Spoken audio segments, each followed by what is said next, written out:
welcome back, and you're watching Breakfast Show on Nile TV International, and in this segment we will be talking about significant and important figures in the history of Islam, and some of the most influential Islamic figures. Actually, the golden age of Islam started with the Abbasid caliphs from the 8th century AD, and it continued, some scholars say, up to the 13th century, others say up to the 16th century, but we'll be learning more about the details of the golden scholarly age of Islam, and we'll learn more about the Arab and Muslim geniuses and influential figures with Egyptologists as well as tour guide and lecturer Mr. Bassam Shamaa. Welcome with us and good morning. Good morning to you, my dear. Thank you.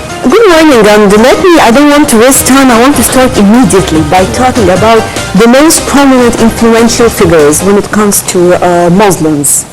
When the whole world was in dark ages, Muslims in the world of Islam were teaching the world. And the good thing about Muslim scientists and Muslim geniuses, males and females, is that you think when you are reading about them, you get this feeling that they actually started where the last scientists ended by. So if you're talking about the Greeks, for example, being participants in the world genius, if you like, in some matters, you will believe that Greeks were influenced by ancient Egyptians. But the Arabs and the Muslims all over the world, when they started, they decided to study Greeks, they studied ancient Egyptians, ancient Greeks, and so on.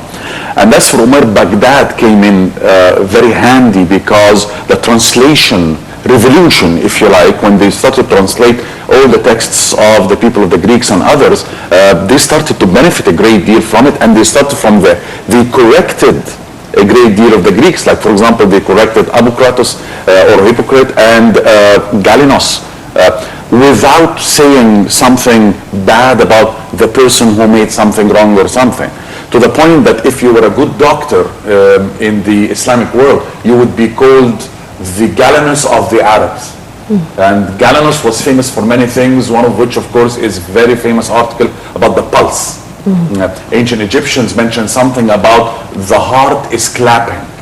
So the heart is clapping, that is maybe the heartbeats that you are talking about. So the ancient Egyptians put it in some term, the Greeks put it in another term, and then here comes the Muslims and they corrected that and put it in a correct term. If you would like to compare also sometimes, for example, let's take Ibn Battuta as a good example of the traveler who left Tangier and he went back home after 29 years. That's a journey, and that's the name of his book, The Journey, Al-Rihla. Most amazing, I was impressed a few years ago that I found the Time magazine on the cover, they put Ibn Battuta. They are actually commemorating the memory of this amazing man. Now, if you'd like to compare Ibn Battuta with, if you like, Marco Polo, who is another, if you like, man who participated in the history of the world, you will notice, for example, that Marco Polo, his journey lasted for 24 years, while Ibn Battuta's 29 years. Amazingly enough, a study was made, and I read it the other day, very impressive, that the journey of Ibn Battuta was 3 times in the distance of Marco Polo. And how many people know Ibn Battuta and how many people know Marco Polo? Both participated, we are not saying anything, but we need to know more about guys like Ibn Battuta. The West is venerating those people, so we should venerate them as well. Also, we have got an amazing man with the name of Al-Jazari. Al-Jazari is my favorite scientist, and he's my favorite scientist for many reasons, one of which that he invented over 50 inventions, some of which depending upon the automatic hydro-powered I think you got some pictures for him, right? And we can see it right now. We gathered some pictures from your net here, and I chose the pictures. Look at this one. This is the first one I would like to start with, where Al-Jazari. Al-Jazari was, if you like, the genius man of automatic devices, what you would like to call automaton now.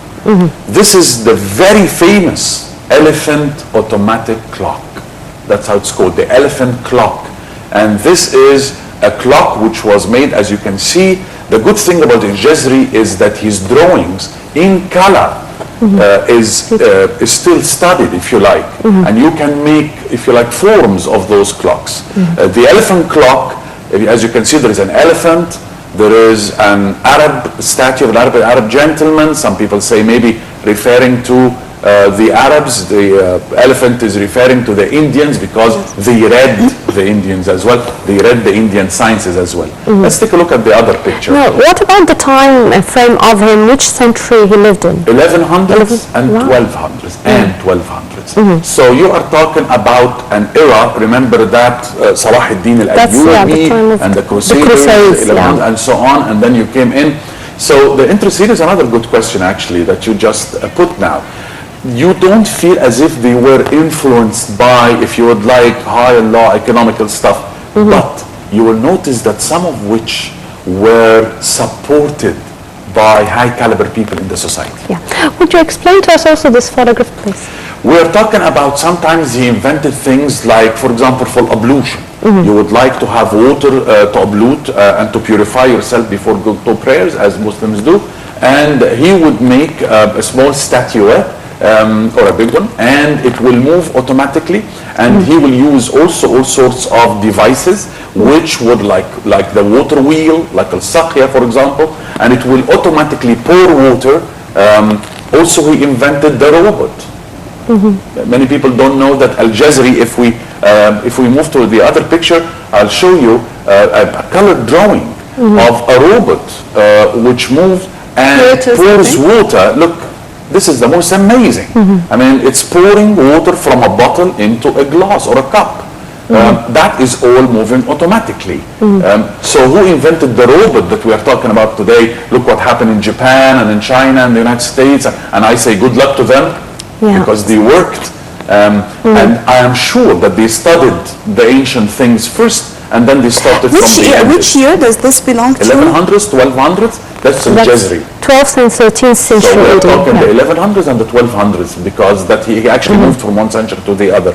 Let's take a look at the other picture. Now, I'd like to ask about this one. Is it more like can it move, or is it more like an electric or a hydraulic fountain? Electricity, of course, is out of the question. Oh, not electric, but I mean hydropowered. Right? There is no electricity. Yeah, no. I know. I don't mean exactly electric, but I mean that it's generated by electricity. Yes. Water. The hydropowered movement of Al-Jazari was an amazing, and Al-Jazari was not the only Muslim scientist who did that. We have Awlad Shakir. Awlad Shakir, very, very famous people for their inventions. We heard in the Muslim world in those beautiful days that they invented a device that you would wear and you would take yourself to the bottom of the river. So that's like a swimsuit or like a diving suit. But this is amazing what you are talking about, and how come we are like this now? Exactly. And it's always it makes me very happy when I read about this, but it always makes me very sad as well. Because this device, for example, it's telling us that it will help you to pick up things from the bottom. So it's not only a kind of a diving device to the bottom of your rivers or your seas, but it will also help you to pick the things that you would like to. You mentioned in the very beginning why they excelled, because everyone started from where the other one ended. Exactly. And I think this is the most important part. Exactly. Always here, we are living in an age that whoever will come, he will erase the previous or the past. And I think this was the main secret. If we were able to do this, definitely we would have been the first to invent anything. Or humiliate the other. I mean, that's something that I don't want to happen. Because you can say, I'm the only right guy, and nobody else is right. Or the past person was, look at Al-Hasan ibn al-Haytham with his amazing light. The year of light just passed, and they venerated Al-Hasan ibn al-Haytham because he was the genius Muslim who studied light, and he studied the eye, and he invented or reinvented, if you like, the idea of Al-Qumra. The dark chamber with the small hole and the light come in, and the view from outside will be upside down. You know the idea of Al-Qumra. Al-Qumra means the chamber in Arabic. Some people are saying that Al-Qumra is the original word of Al-Camera, because it's the same idea of the camera. So Al-Hasan ibn al-Haytham, Al-Hazan or Al-Hazan as they would call him abroad, has got his name on a part of the land of the moon. They venerated him in the West by putting his name on part of the moon. Now, if you go up to the moon, you will find, or you study NASA, you will notice that those guys at Master al-Biruni, which is al-Biruni, one of the things that al-Biruni did everything. You will name it, and he did it. You sociology, he works. Because you think sociology is Ibn Khaldun only. No, you will notice that the guy. Al-Biruni wrote a guidebook about history and monuments about India. You know the guidebooks that you see when you go to the airport and you pick when you go to a country. That idea was Al-Biruni. Al-Biruni mentioned a sentence which is still boggling my mind until today. That's why in the West they call him Master al-Biruni. So would you tell us the quote that you really like? Yeah, hold yourself, hold your horses. Al-Biruni mentioned something about a land beyond the sea of nights. Bahr al-Dhulumat. The sea of nights. What's Bahr al-Dhulumat? What's the sea of nights? The sea of darkness. That's the Atlantic Ocean. They used to call the Atlantic Ocean the Bahr al-Dhulumat. So now al-Biruni is telling us that there is a dry land beyond the ocean of the Atlantic Ocean. The ocean of nights, the ocean of darkness. What? Al-Biruni, 900s and 1000 AD is mentioning the two Americas. Because what is the dry land which is beyond the Atlantic Ocean but the two Americas, North America and South America, right or wrong? So now this guy mentioned Al-Biruni, amazing Al-Biruni, is mentioning things about the movement of Earth, that India moves. We studied India thoroughly, and he said India moves, and at that time you would think how lands move as you would look. So like the plate tectonics. Exactly. Yeah. No, I'm talking about India. Yes, I know that the idea. The whole world, including India, because he was But he was focusing on India. Concentrated with India. Al-Sharif al-Adrisi. Now, famous scientists who made their name to the point that the foreigners heard about the name and they asked them to come over. We have a Norman king with the name of Roger II. Very famous man. Yes. And Roger II loved science. He heard about the Sharif al-Idrisi with his amazing geographical genius. So he invited him to his palace, gave him silver, and told him to make him a globe map of the world, But how was the scholarly life at that time, and did the monarchs of the time and the caliphs support science? I hear that there were houses of wisdom and libraries. Dar al-Hikmah, of course, and yes, Harun al-Rashid. Look at the famous automatic clock that he sent to Charlemagne in France. And the famous story of when it went inside the palace, the king at that time asked his people, the courtiers, to come and see that amazing device which was sent by the Muslim caliph. Look, what is this thing moving automatically without anything? And the courtiers told him, there is a genie inside there that moves it. So I'm thinking to myself when I hear, and they broke it actually, because they were afraid that there might be some phantoms and genies inside that automatic clock which was sent by the genius Muslims. And that gives me the idea that where are we today from science and from phantoms? And what happened? They used to believe in phantoms and not science, and now we believe, or some of us believe in phantoms and not science. So that change that you're talking about, that makes you a little bit sad, and maybe it becomes a point of a revolution in science.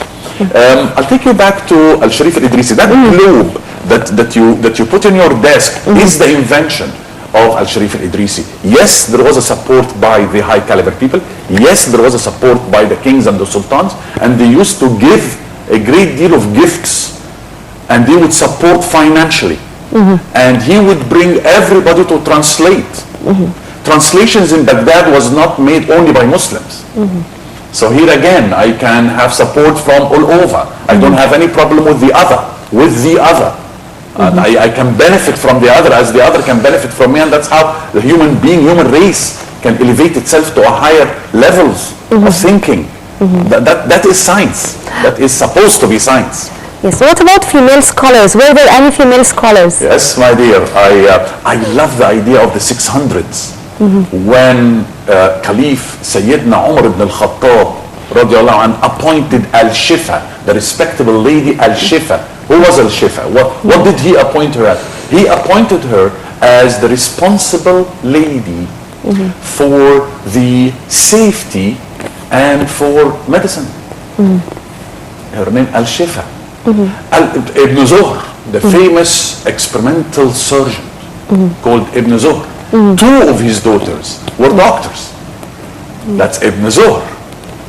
We got Maryam al-Zanatiyya, and Biden Kairawan. Maryam al-Zanatiyya was a famous chemist. I will recall with you Sutayt al-Mahamli. All those names, guys, all those names should be really venerated. Sutayt al-Mahamli, a genius mathematician.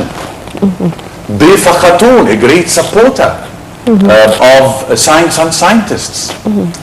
Talking about supporting science and sciences. Difa Khatun. Don't you think we need to work on promoting awareness? Because I think, you know, for normal people who did not study this, these names are not that famous. And usually when they talk, either they talk about ancient Egyptians or they talk about modern Egyptians. But they don't talk this period in between that has all the secrets of success. The rest, they are now taking this experience and they are living the success of these people. Don't you think we need to work on this, whether in schools, whether in, I don't know where. Most of the time I think about where is the Ministry of Youth, where is the Ministry of Culture, and they can work on this. I think they are the only two actually who can work on this. And education as well. Thank you very much. Thank you for both of you. Thank you. Yes, that is exactly. And I will make you a little bit happy after you've heard about all those genius things. Yes. And I will tell you that I was asked by the Minister of Youth to give some lectures. Yes, we did that for years. Went to schools, went to academies, went to universities. I was invited to universities as a person who's not working for the government, but I was invited to do that. And here is the great surprise. When I went in one of the Ramadans, I took care of a couple of lectures for the youngsters, very young. And I talked about Al-Razi. Al-Razi, when he wrote his very famous book on medicine, Al-Hawi, for Tib. Al-Hawi, the things that contain, the container, Al-Hawi. He wrote the book in 15 years. This is a book, I mean, ask me how long it takes me to write a book. It's shorter than that, of course. So the children loved those people. And this person want to be a Razi, this want to be Al-Jazari, and like that. One more thing that I would like to impress everybody by is a picture in black and white that I got for you. Yes. This picture is a drawing that shows a gentleman that I would like to introduce him to everybody, called Lagari Hassan Shelby. Shelby is Shalabi. Yeah. If you'd like to call him Shalabi now. Lagari Hassan Shelby is a Turk. He's a Turkish guy. Yes. He's from the Ottoman Empire. 1633, this particular age, this particular year. If we can take a look at the black and white picture, finally, I will show you. Yes, I think right now Ghada will bring it to us. Thank you very much. You will see a man with a rocket. The man who invented, Lagari Hassan Chalabi, is the first man who invented 1633. Is it this one? The one after. The one after. Until you get the black and white. Okay. You will see a man, thank This you. one? That's Yeah. the one. Can we actually put it on the whole screen? Because you will notice an amazing thing here. Once again, I'm sorry to mention this figure again, but I would like everybody to realize the fact that in 1633, Lagari Here we have Hassan it Chalabi, on thank the you my screen, dear, yes. thank you very much. Lagari Hassan Chalabi invented the first manned rocket by gunpowder that shot into the air. And once he was up with his rocket, his manned rocket, right? They said 7 and some other, number of wings opened. And he then landed in front of the palace of the Sultan, safely. 1633, you are flying with a rocket in air by a Muslim genius. And at that time they were celebrating, by the way, here is a good thing, celebrating that the Sultan Murad IV had a new daughter called Kaya Sultan. So Kaya Sultan, now we are all celebrating Kaya Sultan, right? 1633. So how did Lagari decide to celebrate? He invents a rocket. Since rocket. That's a great invention, and actually we still need to continue with you, Mr. Bassam, for more about the Arab genius, but unfortunately the time of this segment is up, so I have to thank you very much, tour guide, lecturer, and Egyptologist, Mr. Bassam Shamaa. Thank you very much for this lecture. I'm talking about the holy month of Ramadan. Definitely, this is a blessed month, a very special month to all of us across the world, actually to all Muslims across the world. And it has its own atmosphere, taste, lights, everything actually. Even the children, they can feel it.